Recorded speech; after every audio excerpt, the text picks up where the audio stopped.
സ്വന്തം മക്കളെ ഡോക്ടർ തന്നെ ആക്കണം എന്നുള്ള ആഗ്രഹം പണ്ട് ഡോക്ടർമാർക്ക് മാത്രമായിരുന്നെങ്കിൽ ഇന്ന് ബഹുഭൂരിപക്ഷം വരുന്ന പ്രവാസികളുടെയും സ്വപ്നം അവരുടെ മക്കളെ എങ്ങനെയെങ്കിലും ഒരു ഡോക്ടറാക്കുക എന്നുള്ളതാണ്. ഇത് എത്രമാത്രം യുക്തിസഹവും പ്രാക്ടിക്കലുമായ കാര്യമാണെന്ന് നോക്കാം. മാതാപിതാക്കളുടെ മെയിൻ പ്രയോറിറ്റി സ്വന്തം മക്കളെ ഒന്നുകിൽ ഒരു ഡോക്ടറാക്കുക, അല്ലെങ്കിൽ ഒരു എഞ്ചിനീയർ ആക്കുക, അല്ലെങ്കിൽ ആ കുട്ടിയെ ഒരു ഫാമിലി ഫെയിലിയർ ആയിട്ടാണ് പലരും കൺസിഡർ ചെയ്യുന്നത്. മെഡിക്കൽ പ്രൊഫഷൻ പലരും ചിന്തിക്കുന്നത് പോലെ ലോകത്തെ ഒന്നാമത്തെ പ്രൊഫഷനല്ല.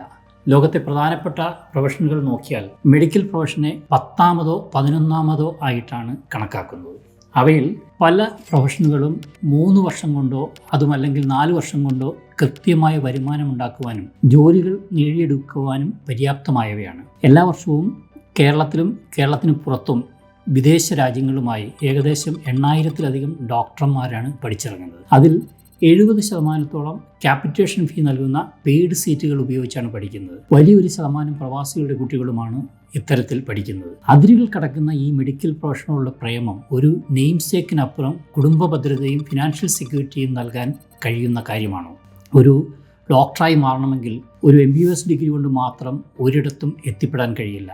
അതിനു മുകളിൽ PGയും സൂപ്പർ സ്പെഷ്യാലിറ്റിയും കൂടാതെ 5 വർഷമെങ്കിലും ഒരു ഗവൺമെൻറ് ഹോസ്പിറ്റലിൽ അല്ലെങ്കിൽ വളരെ ഹൈലി റെപ്യൂട്ടഡ് ആയ ഒരു പ്രൈവറ്റ് ഹോസ്പിറ്റലിൽ പ്രാക്ടീസ് ചെയ്തെങ്കിൽ മാത്രമേ ഹൈ ഏണിംഗ് ആയ ഒരു പ്രാക്ടീസിങ് ഡോക്ടറായി മാറാൻ കഴിയുള്ളൂ. ഇതിന് വേണ്ടി വരുന്ന സമയം MBBSഉം MDയും സൂപ്പർ സ്പെഷ്യാലിറ്റിയും ഉൾപ്പെടെ 11 വർഷവും ഫർദർ എക്സ്പീരിയൻസിന് പിന്നെ ഒരു 5 വർഷവുമാണ്.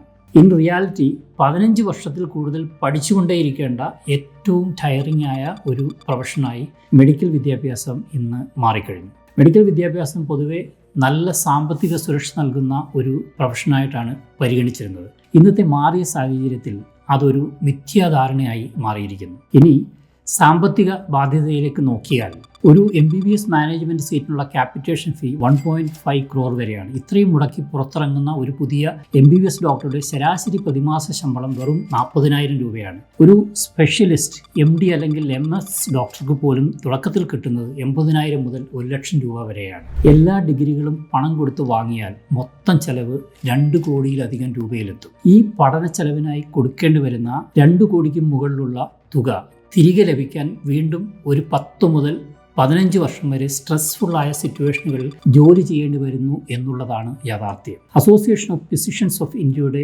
റിപ്പോർട്ട് പ്രകാരം 40% ഡോക്ടർമാരും ബേൺഔട്ട് സിൻഡ്രോം എന്നുള്ള അവസ്ഥയിലൂടെയാണ് കടന്നു പോകുന്നത്. അതുകൊണ്ട് ജെന്യൂനായ അഭിരുചിയും ഒരു ലൈഫ് ടൈം കമ്മിറ്റ്മെൻറ്റായി ഈ പ്രൊഫഷനെ കാണാമെന്ന് താല്പര്യമുണ്ടെങ്കിലും മികച്ച അക്കാഡമിക് എക്സലൻസോട് കൂടിയ കുട്ടികളെ മാത്രമായിരിക്കണം മാതാപിതാക്കൾ മെഡിക്കൽ പ്രൊഫഷൻ തിരഞ്ഞെടുക്കാൻ പ്രേരിപ്പിക്കേണ്ടത്. ഡോക്ടർമാരെക്കാൾ എത്രയോ ഉന്നതിയിലെത്തേണ്ട പല ടാലൻറ്റുകളെയും പലരും ഡോക്ടർമാരിലൂടെ ഇല്ലാതാക്കുകയാണ് ചെയ്യുന്നത്. ഡോക്ടർമാർ ആകണമെന്നുള്ള മാതാപിതാക്കളുടെ ആഗ്രഹം അത് സ്നേഹവും സുരക്ഷിതത്വവും ഉറപ്പുവരുത്തുന്നതിനായുള്ള നല്ല ഉദ്ദേശത്തോടെ ഉള്ളതാണെങ്കിൽ പോലും ഇന്നത്തെ സാഹചര്യത്തിൽ അത് പുനർവിചിന്തനം ചെയ്യപ്പെടേണ്ട ഒന്നാണ്. മെഡിക്കൽ പ്രൊഫഷൻ എന്നത് ഒരുപാട് ത്യാഗവും സമയവും പണവും ആവശ്യപ്പെടുന്നതും കഠിനാധ്വാനത്തിന് അനുസരിച്ചുള്ള സാമ്പത്തിക വളർച്ച ഉറപ്പു നൽകാത്തതുമായ ഒരു പാതയായി ഓൾറെഡി മാറിക്കഴിഞ്ഞിരിക്കുന്നു. ലോകത്തിലെ അതിസമ്പന്നരുടെ പട്ടിക പരിശോധിച്ചാൽ ഒരു കാര്യം വ്യക്തമാകും: ലോകോത്തര കോടീശ്വരന്മാരിൽ ഡോക്ടർമാർ വിരളമാണ്. ഇനി പറയുന്ന ലോകപ്രശസ്തരായ കോടീശ്വരന്മാർ പലരും കേരളത്തിൽ ജനിച്ചിരുന്നുവെങ്കിൽ ഒരു ഡോക്ടർ മാത്രമായി മാറാനുള്ള സാധ്യത വളരെ കൂടുതലായിരുന്നു. ബിൽ ഗേറ്റ്സ്, മൈക്രോസോഫ്റ്റ് സ്ഥാപകൻ, ഹാർവാർഡിൽ നിന്നും പഠനം പാതി വഴിയിൽ നിർത്തി ടെക്നോളജി മേഖലയിലെ കാഴ്ചപ്പാടാണ് അദ്ദേഹത്തെ ലോകത്തിൻ്റെ നെറുകയിൽ എത്തിച്ചത്.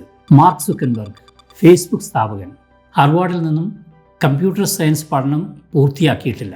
എലോൺ മസ്ക്, ലോകത്തെ ഏറ്റവും വലിയ ധനികരിൽ ഒരാൾ, ഫിസിക്സ്, എക്കണോമിക്സ് എന്നിവയിൽ ബിരുദം മാത്രം.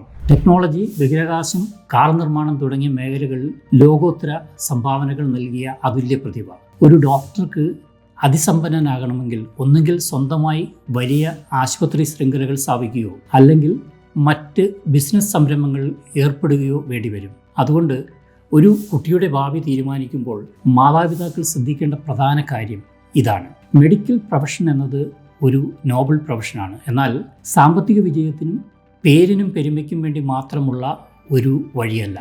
കുട്ടികളുടെ യഥാർത്ഥ കഴിവുകൾ കണ്ടെത്തി ലോകം ആവശ്യപ്പെടുന്ന എന്നാൽ കുറഞ്ഞ സമയവും പണവും കൊണ്ട് ഉയർന്ന വരുമാനം നേടാൻ സാധിക്കുന്ന മറ്റ് അനേകം മേഖലകളിലേക്ക് അവരെ തിരിച്ചുവിടുകയാണ് ഇന്നത്തെ കാലഘട്ടത്തിൽ പ്രവാസികളായ മാതാപിതാക്കൾ ചെയ്യേണ്ട ഏറ്റവും വിവേകപരമായ കാര്യം. പ്രവാസികളായ നിങ്ങളുടെ അഭിപ്രായങ്ങൾ കേൾക്കുവാൻ ഞങ്ങൾ ആഗ്രഹിക്കുന്നു. Please comment and share to your fellow NRKs.